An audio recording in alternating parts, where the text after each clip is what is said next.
अस्सलाम वालेकुम। उम्मीद है आप सब खैरियत से होंगे। आज हम डिस्कस करेंगे नाम्स का जो कल का 3 अक्टूबर का 2021 का पेपर हुआ था, उसके बायोलॉजी पोर्शन के एमसीक्यूज़। उनके सारे एमसीक्यू डिस्कशन की से पहले मैं आपको एक बात क्लियर कर दूं कि ये जो सारे एमसीक्यूज़ है ये नम्स ने ख़ुद किसी को प्रोवाइड नहीं किए। ये एमसीक्यूज़ हमने स्टूडेंट से लिए हैं जो नम्स का पेपर दे के आए हैं। एक से ज़्यादा स्टूडेंट्स ने ये एमसीक्यूज़ कंफर्म किए। उसके बाद हमने इसको पीडीएफ में कन्वर्ट किया। ये बेज़ाते ख़ुद मैंने नहीं किया, लेकिन ओवरऑल हमारा जो प्रोसेस हो रहा था उसको पीडीएफ में कन्वर्ट किया। फिर उसके बाद दोबारा बच्चों से कन्फर्मेशन करवाई कि ये वही एमसीक्यूज़ हैं जो कल पेपर में आए थे, तो उन्होंने कन्फर्म किया।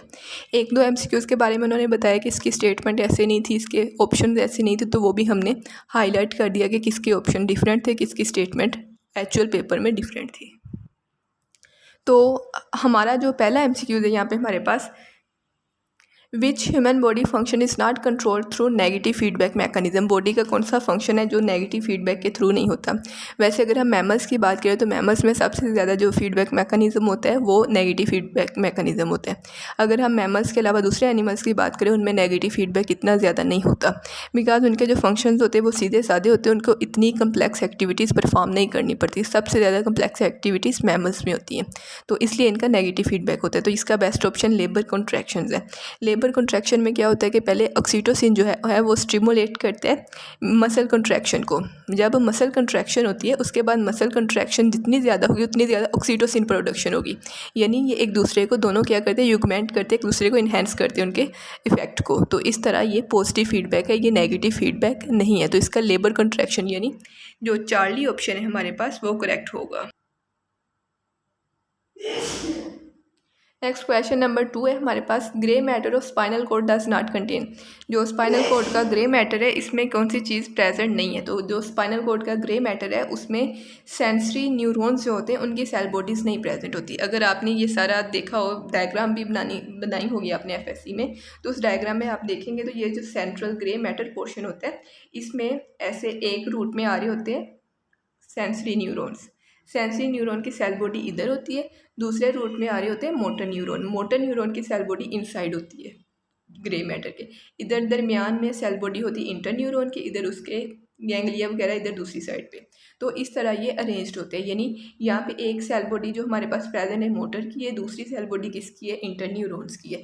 लेकिन जो सेंसरी न्यूर है उनमें इनकी सेल बॉडी क्या है, आउटसाइड है, यानी बाहर प्रेजेंट है। ये इनसाइड स्पाइनल कॉर्ड या फिर ग्रे मैटर में प्रेजेंट नहीं होती। तो इस क्वेश्चन का बेस्ट ऑप्शन होगा अल्फा, यानी cell bodies of central neurons. Alpha will be correct option. Next question number 3 है हमारे पास, in term of enzyme action maximum temperature refers to temperature at which. तो अगर हम एंजाइम एक्शन की बात करें तो मैक्सिमम टेम्परेचर कौन सा होता है। तो इसका सिंपल सा, ये मैं अगर आपको बुक लाइन के बारे में बताऊँ तो अगर सिंपल सी बुक लाइन है कि पंजाब में भी ये लिखी हुई है आई थिंक, कि maximum temperature at which enzymes work best is called optimum temperature. क्या है, maximum temperature at which enzymes work best, यानी वो मैक्सिमम टेम्परेचर जिस पे एंजाइम बेहतरीन एक्टिविटी परफॉर्म करते हैं वो ऑप्टिमम टेम्परेचर होता है। तो ये जिस मैक्सिमम टेम्परेचर की बात करें ये कौन सा टेम्परेचर है, ऑप्टिमम टेम्परेचर है। तो इसका चार्ली बेस्ट ऑप्शन होगा। चार्ली इसका बेस्ट ऑप्शन होगा कि ऑप्टिमम टेम्परेचर जो होता है वो मैक्सिमम टेम्परेचर होता है इस क्वेश्चन के अकॉर्डिंग, और उस पर एंजाइम क्या करते हैं, बेस्ट वर्क परफॉर्म करते हैं। इसके अलावा ये जो एमसीक्यूज़ है ये इस दफ़ा के 2021 के जो पीएमसी ने प्रैक्टिस टेस्ट प्रोवाइड किए उनमें भी ये एमसीक्यूज़ प्रेजेंट है, और उसमें भी इसका जो करेक्ट ऑप्शन है एंजाइम वर्क बेस्ट, ये ही करेक्ट ऑप्शन है। नेक्स्ट क्वेश्चन नंबर 4 है हमारे पास, enzyme activity the feedback inhibition is used when. Enzymes की एक्टिविटी में फीडबैक इनहिबिशन कब यूज़ होती है। तो अल्फा ऑप्शन में कि enzyme is inhibited by product being produced. Fourth में जो अल्फा ऑप्शन में क्या लिखा हुआ है कि जो इसका प्रोडक्ट है वो उसको इनहिबिट करता है। ये जो फीडबैक इनहिबिशन है इसके बारे में 2020 का जो नाम्स का पेपर हुआ था पिछले साल उसमें भी एमसीक्यूज़ आया था। तो उसमें उन्होंने एमसीक्यूज़ टॉपिक यही था, लेकिन एमसीक्यूज़ क्या था कि एलोस्टेरिक इनहिबिशन। सिंपल वही उसी एमसीक्यूज़ को थोड़ा सा इन्होंने मॉडिफाई करके इस दफ़ा दोबारा दे दिए। तो उसमें भी ये फीडबैक इनहिबिशन का यही था कि enzyme is inhibited by product being produced. तो alpha will be correct option. इसका अल्फा करेक्ट ऑप्शन होगा। लास्ट ईयर भी इसका इसी तरह का एमसीक्यूज था। नेक्स्ट क्वेश्चन नंबर 5 है हमारे पास,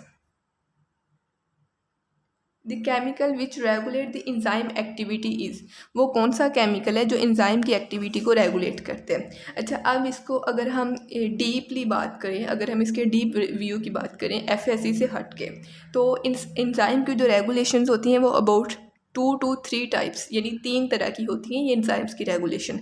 एक रेगुलेशन होती है जिसके बारे में अगर मैं आपको बताऊं, वो क्या होती है कि इंजाइम एक्टिविटी जो है वो इंक्रीज़ भी हो सकती है, डिक्रीज़ भी हो सकती है बाय यूजिंग एक्टिवेटर्स और इनहिबिटर्स। अगर हम एक्टिवेटर यूज़ करेंगे तो इंजाइम एक्टिविटी इंक्रीज़ होगी, इनहिबिटर करेंगे तो इंजाइम एक्टिविटी डिक्रीज़ होगी। लेकिन अगर हम एफएसए के बुक के बात करें तो वहाँ पर इंजाइम एक्टिविटी के बारे जो चीज़ इफ़ेक्ट करती है वो सबस्ट्रेट है। एफएससी के मुताबिक टोटल 4 चीज़ें हैं जो इंजाइम एक्टिविटी को इफ़ेक्ट करती हैं एफएससी बुक के मुताबिक।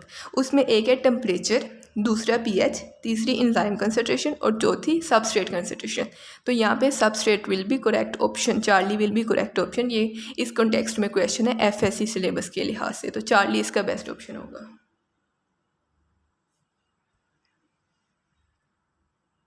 नेक्स्ट क्वेश्चन नंबर 6 है हमारे पास। At temperature higher than optimum temperature activity decrease because of. जब टेम्परेचर हायर होता है, जब ऑप्टिमम से ज़्यादा होता है तब क्या होती है, डीनेचुरेशन होती है।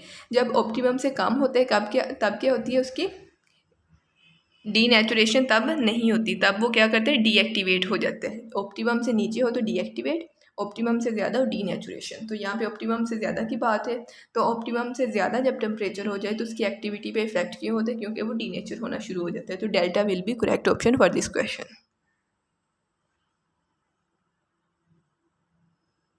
नेक्स्ट क्वेश्चन नंबर 7 है हमारे पास। Which of following ideas was not a part of Charles Darwin theory of evolution by natural selection.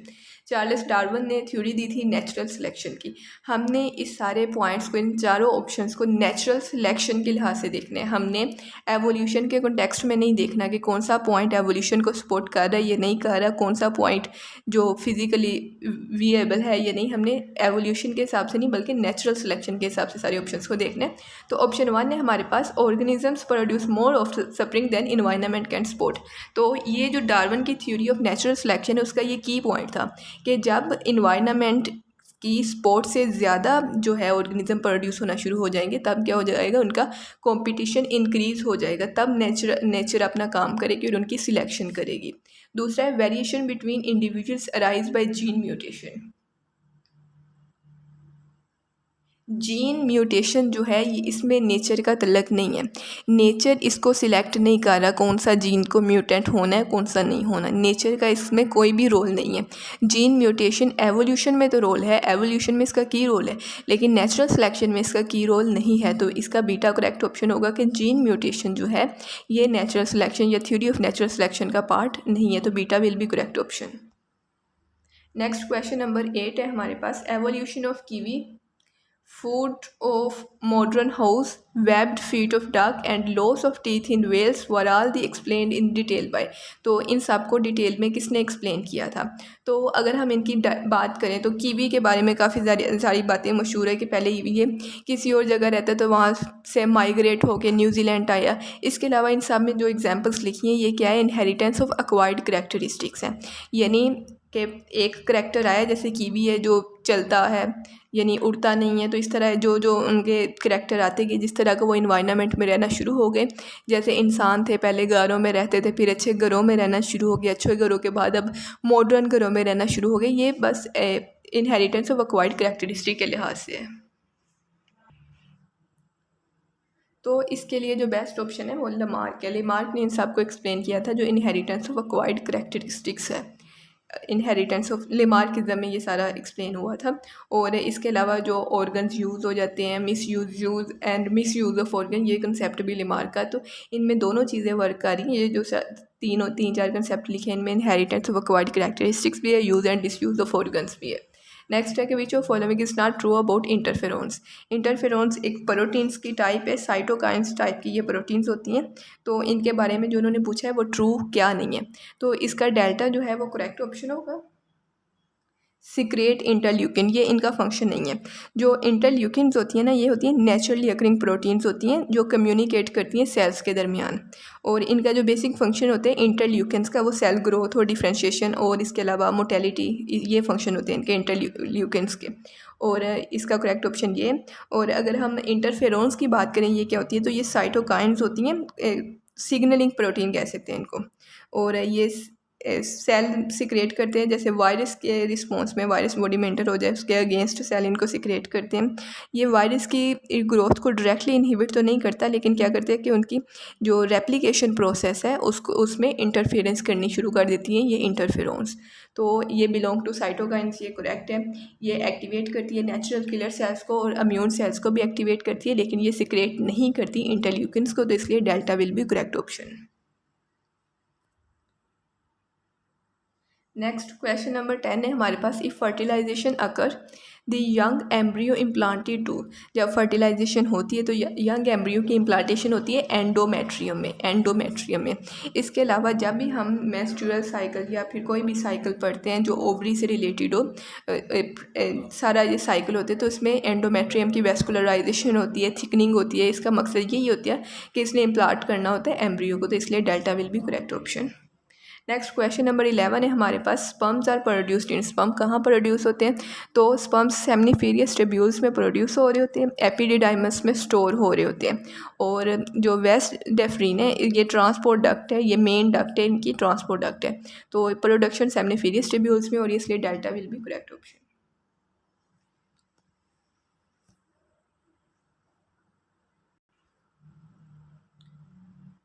Next question number 12 है हमारे पास, hormones called gonadotrophins are released by which gland, तो जो gonadotrophin hormone है इनको सिक्रेट करता है human pituitary gland. तो Charlie will be correct option for this question. Next, which of the following is found at the end of long bones in nose, larynx and trachea, तो जो hyaline cartilage होते हैं ये क्या होते हैं कि ये ग्लास लाइक कार्टिलेज होते हैं जो काफ़ी ट्रांसल्यूसेंट कार्टिलेज होते हैं। ये रिब्स में होते हैं, नोज़ में होते हैं, लेरिंक्स में होते हैं, ट्रैकिया में होते हैं। वैसे इसके लिए मैंने आई थिंक इसका एक हिंट भी बताया हुआ था कि ये नुसरत में ज़्यादा होते हैं, NSRT, एन से नोज़, और इस तरह ये सारा बताया हुआ था। वैसे अदरवाइज भी आप इनको याद रख सकते हैं। तो ये हाइलिन कार्टिलेज होते हैं जो लॉन्ग बोन्स में प्रेजेंट होते हैं, लॉन्ग बोन्स में, नोज में, लिरिक्स में, ट्रैकिया में, तो इसका beta will be correct option.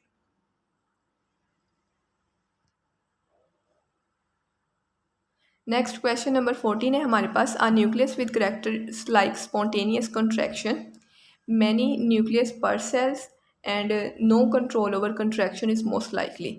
तो पहली चीज़ देखें, स्पॉन्टेनियस है, जब स्पॉन्टेनियस की बात करें तो ये स्केलेटल मसल्स नहीं हो सकता। इसके बाद है मैनी न्यूक्लियस पर सेल्स, एक सेल में काफ़ी ज़्यादा न्यूक्लियस, तो इसका मतलब है ये स्मूथ मसल भी नहीं हो सकता। स्मूथ मसल जो होते हैं मोस्टली विजरल होते हैं, तो विजरल भी नहीं हो सकता। इसलिए बेस्ट ऑप्शन कौन सा है, बीटा, यानी कार्डिक मसल्स की बात हो रही है कि जिनका स्पॉन्टेनियस कंट्रैक्शन होती है, मैनी न्यूक्लियस पार्ट सेल्स होते हैं, और control over contraction is mostly, तो ये कार्डिक मसल्स हैं, तो beta will be correct option. Next question number 15 है हमारे पास, ball and socket joint is present at, तो जो हमारे शोल्डर का जॉइंट होता है वो कौन सा होता है, बॉल एंड सॉकेट जॉइंट होता है। इसके अलावा अगर हम रिस्ट के जॉइंट की बात करें तो रिस्ट का जॉइंट क्या होता है, ये कॉन्डिलॉइड जॉइंट होता है। ये कौन सा होता है, कॉन्डिलॉइड जॉइंट होता है जो नियरली बॉल एंड सॉकेट होते हैं, लेकिन ये असल में बॉल एंड सॉकेट नहीं होते, उसकी एक मॉडिफाइड फॉर्म होती है। सिमिलरली एल्बो और नी जॉइंट जो होते हैं ये हिंग जॉइंट होते हैं, तो इसलिए इसका जो बेस्ट ऑप्शन है वो कौन सा है, shoulder, alpha will be correct option. Next question number 16 है हमारे पास, intrinsic factors secreted by parietal cells of stomach help in, इसी तरह का क्वेश्चन 2020 के नाम्स के पेपर में भी आए थे, लेकिन उसमें क्वेश्चन ये था कि इंट्रिंसिक फैक्टर्स कहाँ से सिक्रेट होते थे, तो उसका करेक्ट ऑप्शन था स्टोमक। तो यहाँ पे इन्होंने ये तो स्टेटमेंट में दिया हुआ है स्टोमक से सिक्रेट होते हैं, लेकिन यहाँ पे इसका फंक्शन पूछा हुआ है, तो ये विटामिन B12 की एब्जॉर्प्शन में हेल्प करते हैं। तो ये जब 2020 का पेपर डिस्कस किया था तब भी ये MCQs इसके बारे में सारा मैंने फंक्शन इसका डिटेल में बात की थी, तो इसका alpha will be correct option. Next question number 17 है हमारे पास, major volume of gastric juice is produce in stomach by, जो स्टोमक में गैस्ट्रिक जूस का मेजर वॉल्यूम प्रोड्यूस हो रहा होता है वो कैसे हो रहा है, due to presence of protein in food, ये बुक की लाइन भी है। इसके अलावा जो होती है sensation, sight and quality of food, इसका माइनर रोल होता है। इसका माइनर रोल कैसे होता है कि जब बंदा ये फूड को देखता है, कहते नहीं है मुंह में पानी आना शुरू हो गया, असल में ये आपके मुंह से ज़्यादा आपके स्टोमक में पानी आ रहा होता है। आपके स्टोमक में गैस्ट्रिक जूस की सिक्रेशन होना शुरू हो जाती है जब आप कोई अच्छा देखते हैं। मतलब आपने उसको खाना होता है, बॉडी प्रिपेयर करती है कि जब खाने आए तो पहले ही हम उसको हज़म करने के लिए तैयार हो जाएं। तो इस ये माइनर होता है, लेकिन मेजर क्या होता है कि जब वो अंदर चला जाता है, तो जब उसमें प्रोटीन होती है तो तब इसकी मेजर सिक्रेशन होती है। तो इसलिए Charlie will be correct option. Next question number 18 है हमारे पास, which of following is not a metabolic role of liver. इनमें से लिवर का मेटाबॉलिक रोल कौन सा है? नहीं है। कौन सा रोल बताना है हमने? Metabolic role. ग्लाइकोजिनोलाइसिस क्या होती है? ग्लाइकोजिनोलाइसिस होती है हमारे पास बायोकेमिकल पाथवे जिसमें ग्लाइकोजन क्या करते हैं? ब्रेक डाउन करते हैं ग्लूकोज में, ग्लूकोज 1 फास्फेट में। तो इस तरह ये ग्लाइकोजिनोलाइसिस लिवर में हो रही होती है। सिमिलरली ग्लूकोन्यूजेनेसिस जो होती है, यानी ग्लूकोजेनेसिस भी इसको कहते हैं या ग्लूकोन्यूजेनेसिस भी कहते हैं, ये फॉर्मेशन ऑफ ग्लूकोज है, यानी ग्लूकोज के ही ओन ब्रेकडाउन पार्टिकल जो होते हैं, ग्लूकोज के ब्रेकडाउन पार्टिकल, उससे ग्लूकोज की फार्मेशन, या फिर ऐसे कह सकते हैं कि या लिपिड्स और प्रोटीन से ग्लूकोज की फार्मेशन होती है, ग्लूकोनियोजेनेसिस या ग्लूकोजेनेसिस। ये भी लीवर में हो रही होती है। डी अमाइनेशन भी लीवर में हो रही होती है। लेकिन अम्यूनोग्लोबुलिन सिंथेसिस भी लीवर में होती है, लेकिन ये इसका मेटाबॉलिक रोल नहीं है। जो अम्यूनोग्लोबुलिन सिंथेसिस है ये इसका मेटाबॉलिक रोल नहीं है, ये इसका इम्यूनिटी में रोल कह सकते हैं। होम्योस्टेटिक या मेटाबॉलिक रोल नहीं है इसका, तो इसलिए delta will be correct option. Next question number 19 है हमारे पास, enzyme which is not produce by stomach during digestion is. तो स्टोमक में डाइजेशन के दौरान जो इंजाइम नहीं प्रोड्यूस होता वो कौन सा होता है? वो पेप्सिन होता है। Pepsin sorry during digestion in stomach, stomach में लिखा हुआ है यहाँ पे थोड़ी सी चेंजिंग करवाई थी स्टूडेंट ने, तो ये करना भूल गए, ये एडिट नहीं हुआ पीडीएफ में। यहाँ पे एडिट करना था कि यहाँ पे स्टोमक नहीं, शायद पैनक्रियास था। Enzyme is not produce bye pancreas. असल पेपर में बच्चे ने बताया था कि यहाँ पे स्टोमक नहीं पैनक्रियास है, तो यहाँ पे उन्होंने स्टोमक दोबारा लिखा हुआ है। ये एडिटिंग नहीं की, ये एडिटिंग का थोड़ा मसला है। तो यहाँ पे पैनक्रियास था असल पेपर में, तो स्टोमक नहीं पैनक्रियास करेक्ट होगा। तो enzyme which is not produce bye pancreas, तो पैनक्रियास जो है वो प्रोड्यूस करते हैं, लाइपेज प्रोड्यूस करते हैं, इसके बाद ट्रिप्सिन को भी प्रोड्यूस करते हैं, काइमोट्रिप्सिन प्रोड्यूस करते हैं, अमाइलेज प्रोड्यूस करते हैं, लेकिन पेप्सिन प्रोड्यूस नहीं करता। पेप्सिन को प्रोड्यूस करता है स्टोमक, पेप्सिन को प्रोड्यूस करते हैं स्टोमक। यहाँ पे पूछा है नॉट प्रोड्यूस बाय पेनक्रियास, तो पेनक्रियास जो है वो पेप्सिन प्रोड्यूस नहीं करता, इसलिए Charlie will be correct option. ये दोबारा मैं कह रही हूँ कि ये स्टोमक वाली मिस्टेक हो गई है। जब पीडीएफ शेयर करेंगे हम तो उसमें ये चेंज हो जाएगा। ये दूसरी पीडीएफ में आई थिंक चेंज, ये मेरे पास पुरानी आ गई है। नेक्स्ट क्वेश्चन नंबर 20 है हमारे पास, the heart chamber from which aorta originates is. Heart का वो चैम्बर जहाँ से अयोटा ओरिजिनेट करता है। तो हार्ट का जो लेफ्ट वेंट्रिकल है ये ऐसी जगह है जहाँ से अयोटा क्या है? ओरिजिनेट करता है। तो alpha will be correct option. Simple question है हमारे पास। नेक्स्ट क्वेश्चन नंबर 21 है, lymphatic system contain all of the following organs except. Lymphatic system में लिम्फोइड मैसेज होती है, लिम्फ वेसल्स होती है, स्प्लीन होती है, लेकिन इसमें लंग्स प्रेजेंट नहीं होते, तो इसलिए delta will be correct option. Lymphatic system में लंग्स प्रेजेंट नहीं होते, इसलिए डेल्टा करेक्ट होगा।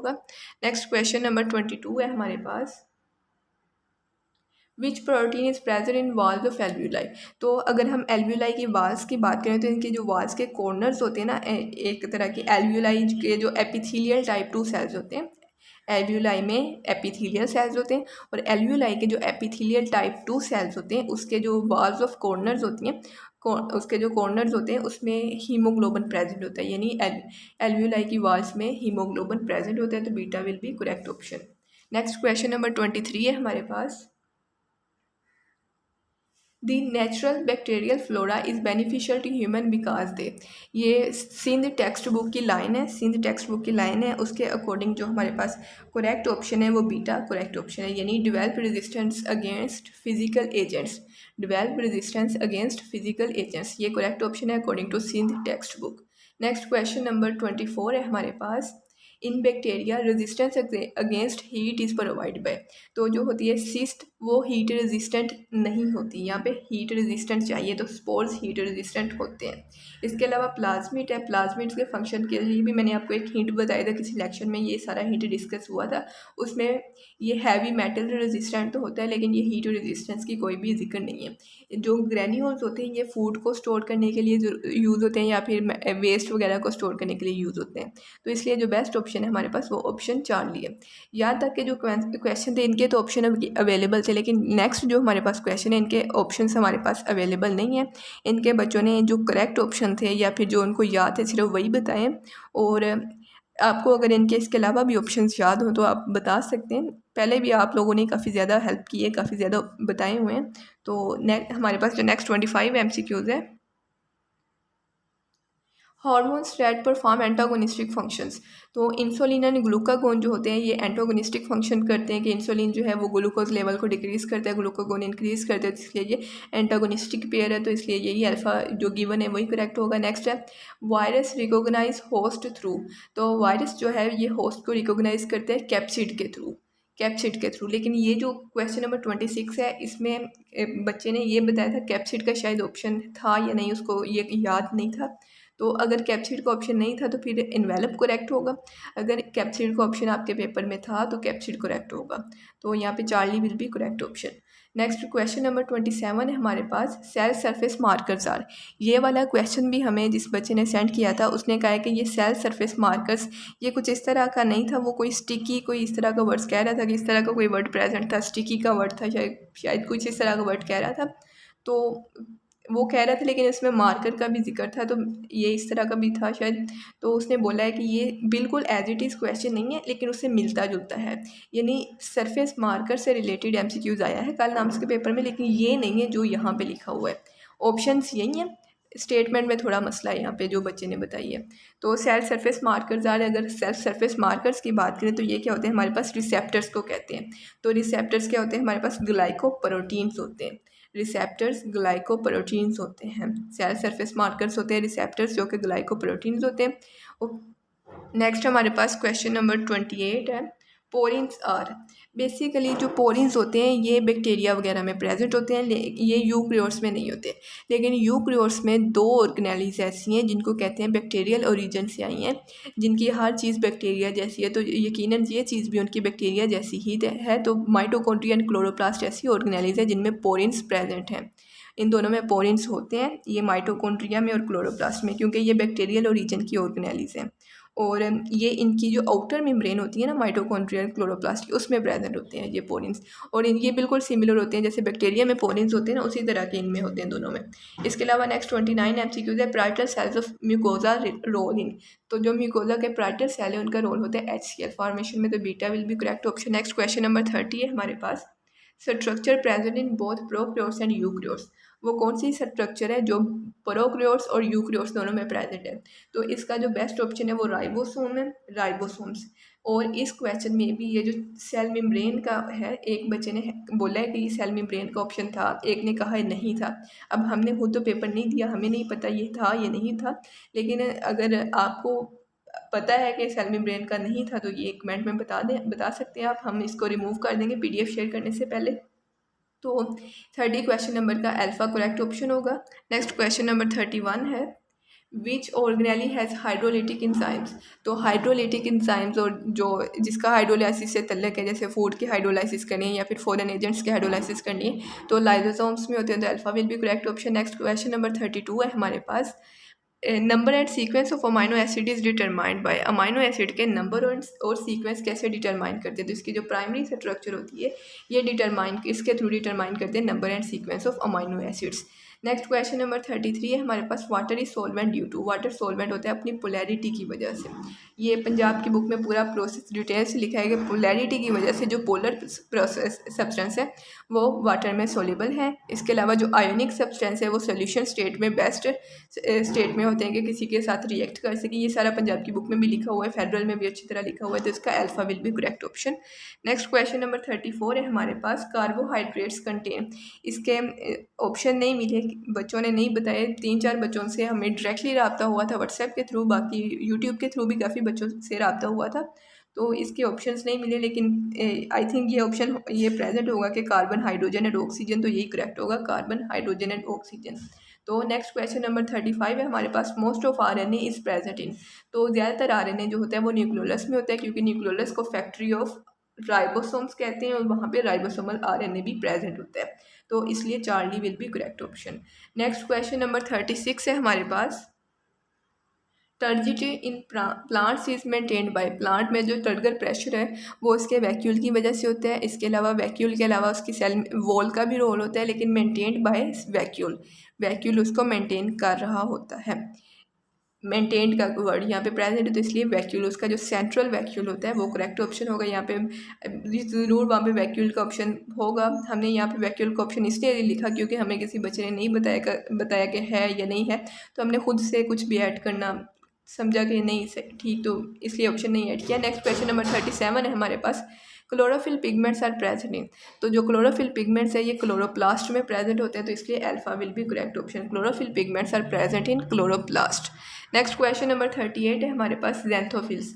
ज़ैंथोफिल्स के बारे में कोई भी ऑप्शन नहीं पता, अब हमें नहीं पता ये क्या किस तरह का सवाल था, बच्चे ने बस ये लिख के भेज दिया ज़ैंथोफिल्स, ये सवाल था एक, तो उसने ऑप्शंस नहीं बताया। इसके अलावा एक दो और बच्चों ने भी पूछा, तो उन्होंने कहा ज़ैंथोफिल्स के बारे में हमें नहीं याद किस तरह का क्वेश्चन था, तो ये देख लें किस तरह का क्वेश्चन है, अगर आपको याद है तो कमेंट कर दें, हम उस कमेंट को पिन कर देंगे।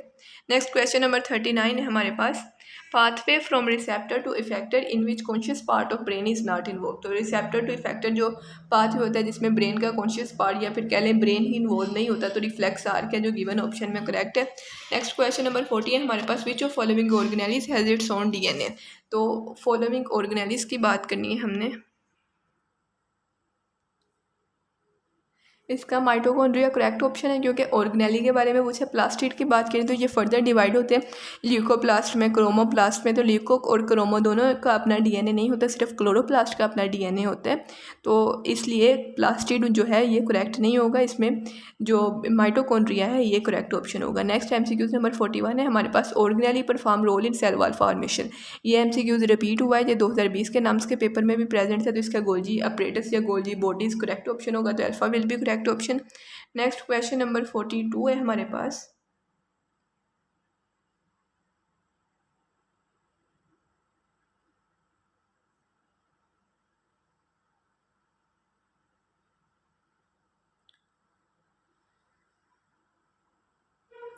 स्टीरॉयड सिंथेसिस अकर इन। तो स्टीरॉयड सिंथेसिस जो होती है वो SCR में होती है, तो alpha will be correct option. Next question number 43 है हमारे पास, मास्टर ग्लैंड इन बॉडी। तो बॉडी में जो मास्टर ग्लैंड होता है वो पिट्यूटरी ग्लैंड होता है। नेक्स्ट 44 है, and product of light reaction of photosynthesis is. तो फोटोसिंथेसिस का जो लाइट रिएक्शन का एंड प्रोडक्ट होता है वो ATP और NADPH होता है। इसके अलावा डेफिनेशन ऑफ हाइड्रोलाइसिस का जो हमें ऑप्शन बताया था, बाद में बताया था, पहले नहीं बताया बच्चे ने, तो इसका जो ऑप्शन करेक्ट था हाइड्रोलाइसिस की डेफिनेशन के लिहाज से, breaking of molecules, yielding water, yielding या यूजिंग वाटर इस तरह का बताया था कुछ, तो ये वाला करेक्ट था। Breaking of hydrolysis, breaking of molecules, breaking of molecule using water correct होगा, यूटिलाइजिंग या यूजिंग इस तरह का करेक्ट होगा। Which of following is a structural protein. Structural protein वो होती है जो स्ट्रक्चर में रोल प्ले करती है, एक होती है फंक्शनल प्रोटीन और एक होती है स्ट्रक्चरल प्रोटीन। वैसे तो जो होती है जो स्ट्रक्चरल प्रोटीन होती है ये कोलेजन सबसे ज़्यादा इसमें ज़्यादा रोल प्ले होता है स्ट्रक्चर में, तो ये सबसे कॉमन सी बात है। इंजाइम वगैरह फंक्शनल प्रोटीन होते हैं, फिब्रिनोजन भी सिमिलरली फंक्शन प्ले करती है। नेक्स्ट क्वेश्चन नंबर 47 है हमारे पास, transmission of impulse is done by. तो SCR जो है इनका रोल इम्पल्स की ट्रांसमिशन में भी होता है, जैसे कि हम इनको देखते हैं मसल्स के दौरान, तो वहाँ पे ट्रांसमिशन ऑफ इम्पल्स में भी रोल प्ले कर रहे होते हैं। Next pH of human blood है, ये भी रिपीट हुआ है, तो ये भी गिवन ऑप्शन करेक्ट है। Next in an X linked recessive disease है a woman marry to a normal man. तो परसेंटेज ऑफ अफेक्टिव डाटर्स, तो रिसेसिव डिजीज़ है जब वुमेन नॉर्मल मैन से करेगी, रिसेसिव डिजीज़ में नॉर्मल मैन से मैरी करेगी तो उसकी 0%। हमेशा आपने देखना है रिसेसिव डिजीज़ है, रिसेसिव और दोनों में से कोई एक नॉर्मल है। जब रिसेसिव होगा दोनों में से एक नॉर्मल होगा, यानी मेल नॉर्मल होगा, तब क्या होगा 0% डाटर इफेक्ट होगी और 100% जो होंगे वो सन्स इफेक्टेड होंगे, तो यहाँ पे alpha will be correct option. Next question number 50 है, number of ATP use to produce 1 glucose. तो 18 ATP यूज़ होते हैं एक ग्लूकोज की फॉर्मेशन में। ये पूरा क्वेश्चन इस तरह था कि number of ATP use to produce 1 glucose in Calvin cycle. तो इस तरह का MCQ था। Which part of virus has glycoproteins. तो वायरस का कौन सा पार्ट है जिसमें ग्लाइकोप्रोटीन्स प्रेजेंट होते हैं। क्वेश्चन नंबर 51 का इन्वेलप करेक्ट ऑप्शन था, लेकिन ये MCQs इस तरह का आया था, लेकिन ये एज इट इज़ MCQs नहीं है, क्योंकि बच्चे ने बाद में बताया था कि ये MCQs किसी और तरह था, लेकिन इसका पूछा कंसेप्ट ये पूछा गया था, MCQs की स्टेटमेंट डिफरेंट थी। तो इसका इन्वेलप करेक्ट ऑप्शन था। नेक्स्ट 52 क्वेश्चन नंबर है, which hexose is most important for biological point of view. तो बायोलॉजिकल पॉइंट ऑफ व्यू से अगर हम बात करें तो ग्लूकोज सबसे इंपॉर्टेंट हेक्सोस है। नेक्स्ट क्वेश्चन नंबर 53 है, chromosome same in male and female. तो ऑटोसोम्स क्रोमोसोम जो होते हैं ये मेल और फीमेल में सेम होते हैं, बाकी जो होते हैं वो डिफरेंट होते हैं। नेक्स्ट 54 क्वेश्चन नंबर है, in light reaction water is used in. तो लाइट रिएक्शन में वाटर फोटोलाइसिस में यूज़ होता है। इन लाइट रिएक्शन जो वाटर की यूज़ होती है तो फोटोलाइसिस में यूज़ होता है। असल में ये थोड़ा सा चेंज है, मतलब इस तरह नहीं था।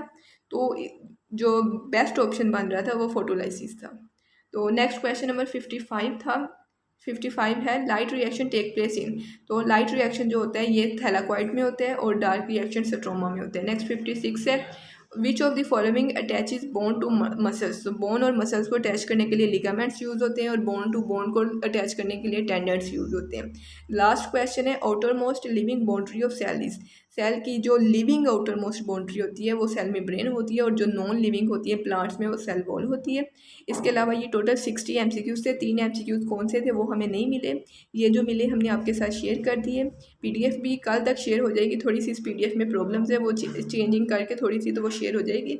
जज़ाकल्लाह, थैंक यू वेरी मच। अल्लाह ताला कामयाब करे आप सबको। इसके अलावा जो केमिस्ट्री और फिजिक्स और इंग्लिश का है वो भी कल तक शेयर हो जाएगा। जज़ाकल्लाह, थैंक यू वेरी